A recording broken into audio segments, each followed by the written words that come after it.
Welcome to the Holston Valley Unitarian Universalist Virtual Church. My name is Denise Mattioli, and I'm so glad that we can get together this morning, even though we can't be together. Today, our minister, Reverend Jeff Breer, shares a letter that he recently wrote to his mother. Something that we have seen and heard often during this pandemic is the notion that we are all interconnected, that we share more than our common humanity. To accompany the lighting of our chalice, I have some words from Betsy Dar about interconnectedness.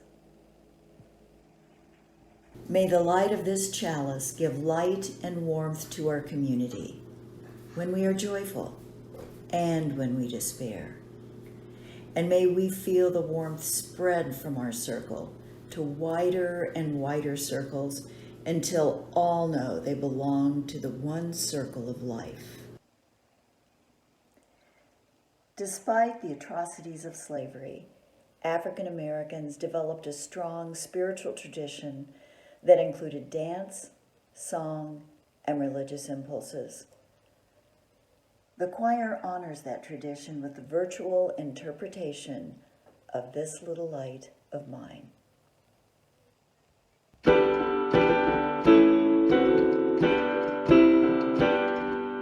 This little light of mine, I'm gonna let it shine. This little light of mine, I'm gonna let it shine. This little light of mine, I'm gonna let it shine. Let it shine, let it shine, let it shine. Everywhere I go, I'm gonna let it shine. Everywhere I go, I'm gonna let it shine. Everywhere I go, I'm gonna let it shine. Let it shine, let it shine, let it shine. Building up a world, I'm gonna let it shine. Building up a world, I'm gonna let it shine. Building up a world, I'm gonna let it shine. Let it shine, let it shine, let it shine.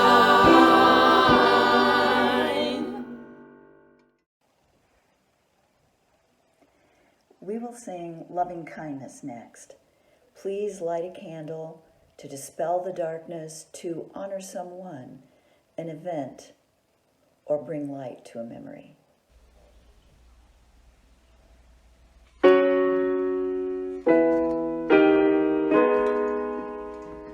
May we be filled with loving kindness. May we be loved.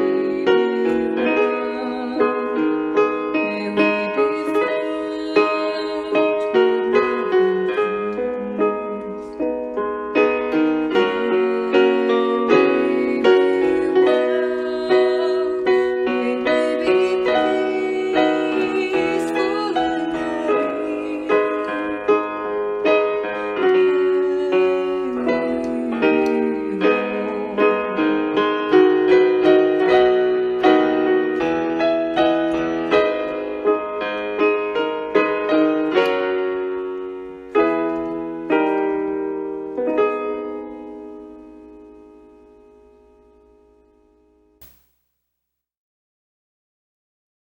My name is Jeff Breer, and I am the minister of this virtual church. I hope you're doing well. As a Unitarian Universalist minister, I have a hard time dealing with 3 holidays. One is Christmas, another is Easter, and the third one is Mother's Day. I say I have a hard time because I rarely come up with a worship service for these holidays that addresses every aspect of everyone's experience. Of course, if every congregant were happy, then I must be doing something wrong. But still, I struggle with Christmas, Easter, and Mother's Day. I decided long ago that the best way to treat Christmas is to sing carols and tell the story from Matthew and Luke. For Easter, my go-to sermon is, "Don't Let the Stone Stop You," in which I use the stone in front of the tomb as a metaphor for the impediments that try to stop us from living a decent life. But Mother's Day still bedevils me. Bedevils me because everyone's relationship with their mothers is different. One person's relationship with mom might be hearts and flowers, and another person's relationship, well, another person's mother might be Lady Dracula. I can't honor them all. And worst of all, whatever I say about mothers may provoke unwanted feelings or memories. But, I did get it right one Mother's Day about 10 years ago when I shared a letter with the congregation that I wrote to my mother, bringing her up to date about me and my career as a minister. My mother died in 1982, long before I went to seminary and studied for the ministry. So, as this pandemic is now one of the highlight points of my life, I thought I ought to write another letter to my mother. Dear Mom, oh, please don't start with me. I know it's been too long. I do have the best of intentions, though. It's just that I've been really busy. The life of a transitional minister is not easy. I've lived in 5 places in 9 years. A transitional minister. I help churches find their next minister. I spent 2 years in Richmond, Virginia, and 2 years in Cedar Rapids, Iowa. I'm back in Tennessee now, and I have about a year left. And it's been interesting and rewarding. But the good news is I ain't moving no more. I am retiring in a year, and I'm staying put. I like my house, and I like the city here. Happy Mother's Day, by the way. I recall Mother's Day and my birthday coinciding once before when I was about 10 years old. You gave me a Bible with an inscription on the frontispiece. Kate got a harp. She's been playing Celtic music. She likes it, and sometimes we play duets. She had a couple of operations to relieve inflamed tendons in her thumbs. Seems like starting the harp when you're older stresses the body in ways that you don't know about. John got married, your grandson. I went out to California to attend the wedding. He's very happy. But he's not working for Adobe anymore. He's working for a startup company. I forget the name. I developed cancer about 8 years ago. I'm okay now. I'm okay. Don't worry. They gave me radiation therapy, and the cancer receded. I don't think much about it, I guess. I'm lucky. I'm a survivor. And we have a new member of our family. Her name is Bella, and she's a rescue dog. That means we got her from an animal shelter. She has a real sweet disposition. She keeps me active. It's disheartening, though, sometimes, to see the way people are so divided these days. The culture wars have only intensified since I wrote you last. We now talk about red states and blue states, and the president politicizes everything and anything. It's like the Hatfields and the McCoys on a national level. But I guess the biggest piece of news is that you and I share something I never thought possible. We both experienced a pandemic, although I suspect you don't remember the Spanish flu pandemic of 1918. You would have been only 4 years old at that point. Everybody has been told to stay home and go out only for essential things. Gotta wash my hands all the time, wear gloves, a face mask. Nearly every business is closed. Some workers have been laid off, people are panic buying, and it appears the economic effects of this pandemic will last well into the next year.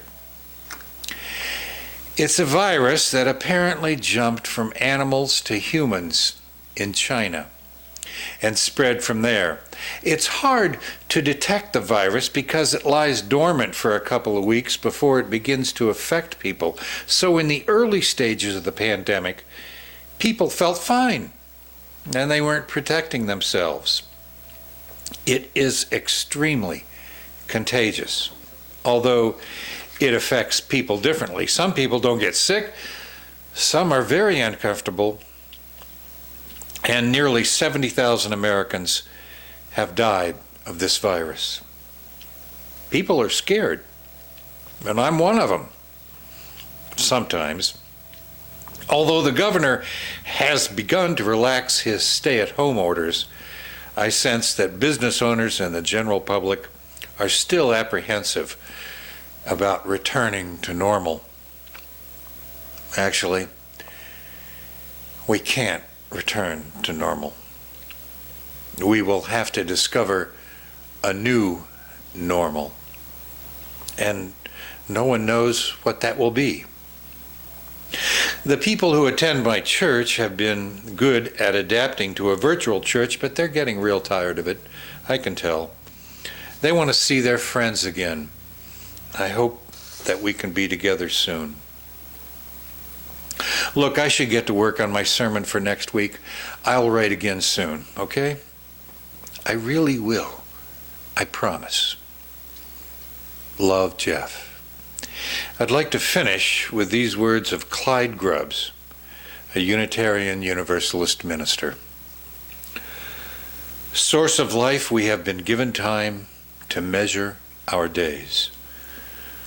What are we to make of these times in which we live and love and have our being?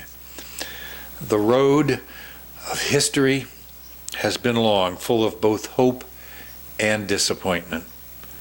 There have been wars and rumors of wars, violence and exploitation, hunger and homelessness and destruction. We know that we cannot continue to live in the old way.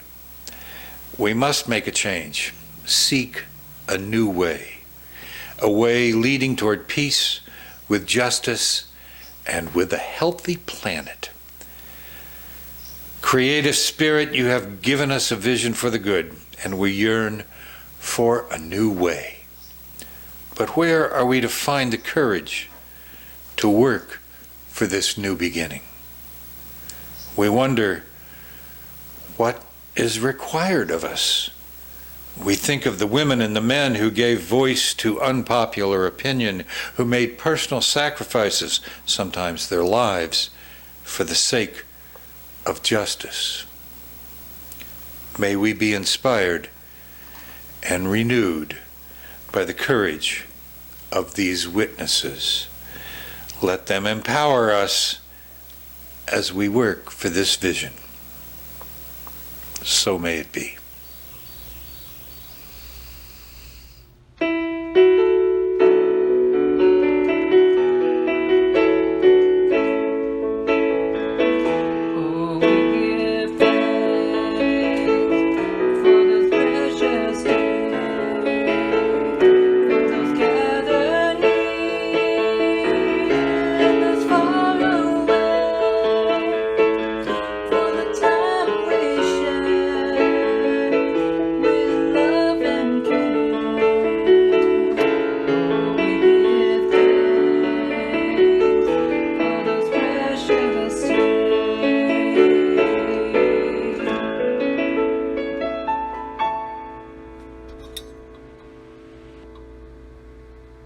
Our time together is nearly finished, but our work is not done.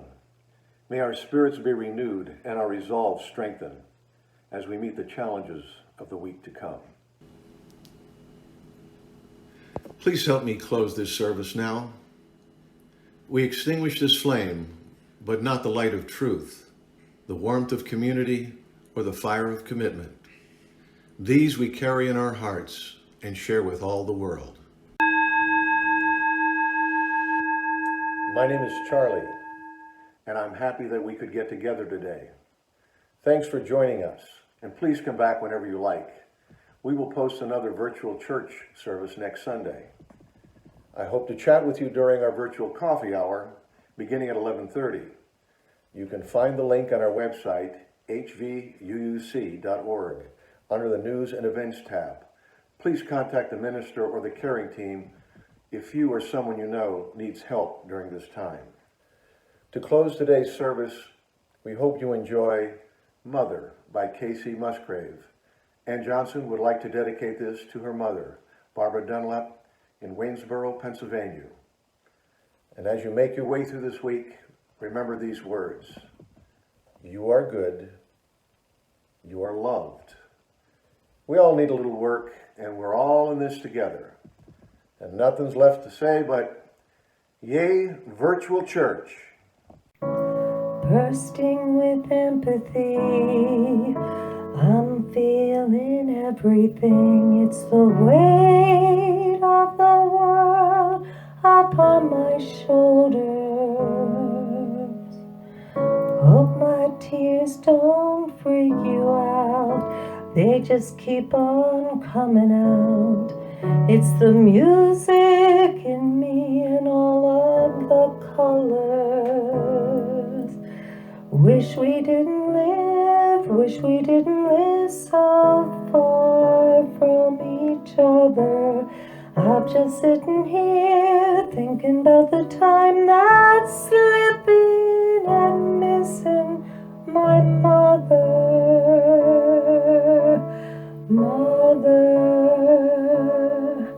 And she's probably sitting there thinking about the time that's slipping and missing her mother.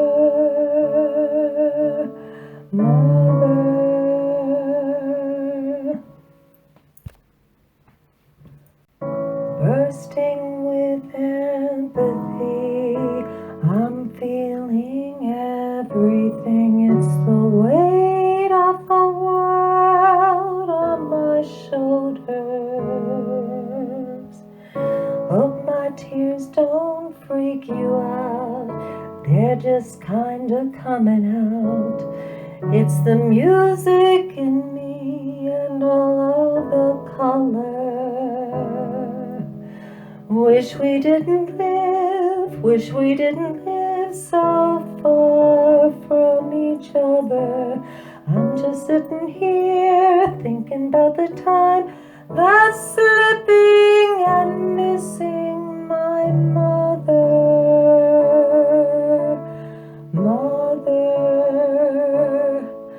And she's probably sitting there thinking about the time that's slipping